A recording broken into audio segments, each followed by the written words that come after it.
तिरंगा मेरे प्यारे दोस्तों, जय सिलवासा। हमारे देश में कुल 7 केंद्र शासित प्रदेश है। उनमें से ही एक दादरा और नगर हवेली है। यह केंद्र शासित प्रदेश महाराष्ट्र और गुजरात के पास में स्थित है। इस दादरा और नगर हवेली पर केंद्र सरकार का नियंत्रण है। इसके चारों तरफ से पानी होने की वजह से यह काफ़ी सुंदर दिखता है। इसकी सुंदरता को देखने के लिए साल भर पर्यटक यहाँ पर आते रहते हैं। पिकनिक के लिए यह सबसे उचित जगह है।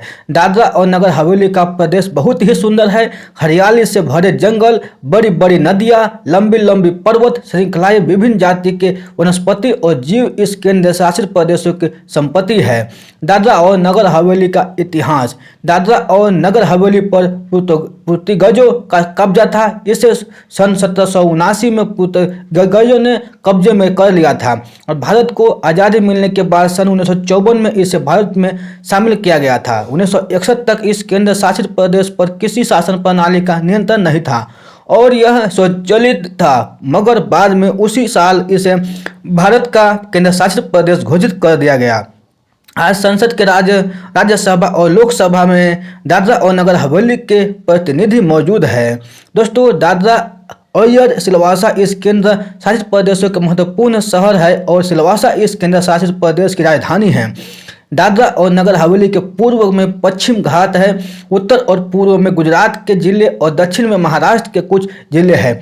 दादरा और नगर हवेली के उत्तरी पूर्वी दिशा में पश्चिम घाट को होने की वजह से यहाँ का थोड़ा सा प्रदेश पहाड़ी से बना हुआ है, लेकिन इसके बीच में जो हिस्सा है वो बिल्कुल मैदान का प्रदेश है और खेती के लिए काफ़ी उपयोगी है। दादरा और नगर हवेली के जिले। दादरा और नगर हवेली में एक जिला, एक तालुका और 72 गांव मौजूद है। दादरा और नगर हवेली की संस्कृति। दादरा और नगर हवेली की संस्कृति काफ़ी समृद्ध है। यहाँ के अधिकतर लोग विभिन्न जनजाति से जुड़े हैं। कोकना, वारली, कोली, ढोरिया, कठोरी, नैका और दुबलास यहाँ की सबसे अहम जनजातियाँ हैं। यहाँ के हर जनजाति की अपनी अलग अलग संस्कृति है और दूसरों की संस्कृति से बिल्कुल अलग है। उनकी प्रभाताएँ भी एक दूसरे से बिल्कुल अलग है। यहाँ के लोगों की अपनी अलग अलग लोक कथा और लोक साहित्य है और सभी अपने इस अमूल्य साहित्य को अच्छे से संभाल कर रखने की कोशिश करते हैं। गीत और नृत्य यहाँ के लोगों के संस्कृति का सबसे अहम भाग है और किसी भी विशिष्ट अवसर पर, जैसे कि फसल काटने के बाद, शादी के मौके पर और किसी के मरने पर, लोगों अलग अलग तरह से गीत और नृत्य का प्रदर्शन करते हैं। दादरा और नगर हवेली के जनजाति के अलावा भी यहाँ पर अन्य धर्म के लोग भी रहते हैं। उनके भी अपने अलग त्यौहार है, उनकी भी अपनी संस्कृति है, मगर यहाँ पर 95% हिंदू धर्म के लोग रहते हैं। दादरा और नगर हवेली में बोली जाने वाली भाषाएं।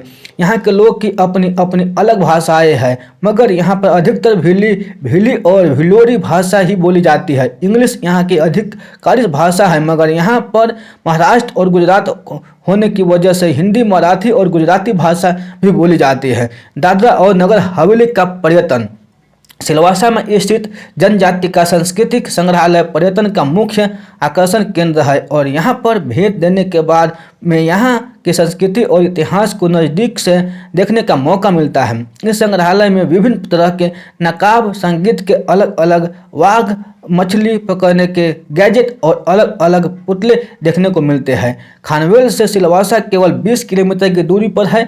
खानवेल को जाने वाले रास्ते का दोनों तरफ से घने जंगल और पेड़ है। इस सुंदर प्रदेश में सभी तरफ हरियाली से भरी पहाड़ियाँ है। यहाँ पर रहने के लिए भी अच्छे तरह के छोटे छोटे घर के है। खानवेल से साकरतोड़ नदी बहती है।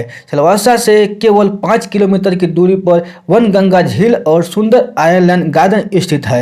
यहाँ पर पुराने लकड़ी से बनाए हुए पुल, खूबसूरत फूल, जॉगिंग की सुविधा, घास से बनाई हुई छोटी झोपड़ियाँ, पहियों से चलाई जाने वाली नाव, सबकी यहाँ पर व्यवस्था की गई है। हनीमून के लिए आने वाले कपल के लिए यह जगह बहुत ही अच्छा है।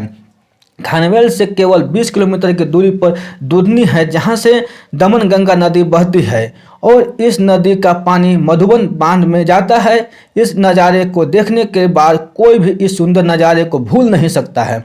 नदी के बाजू में शानदार तंबू लगाए गए हैं। इन्हें देखने के बाद किसी गांव के दृश्य की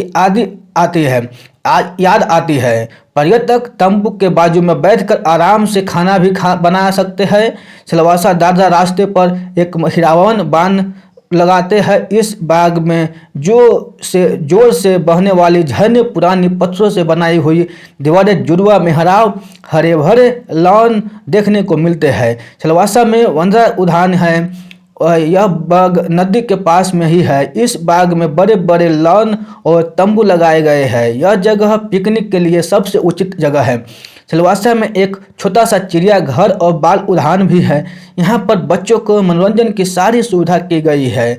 इस बाग में विभिन्न रंग के पक्षी, बंदर, अजगर, मगरमच्छ और बच्चों के लिए खेलने की कई सारी चीज़ें हैं।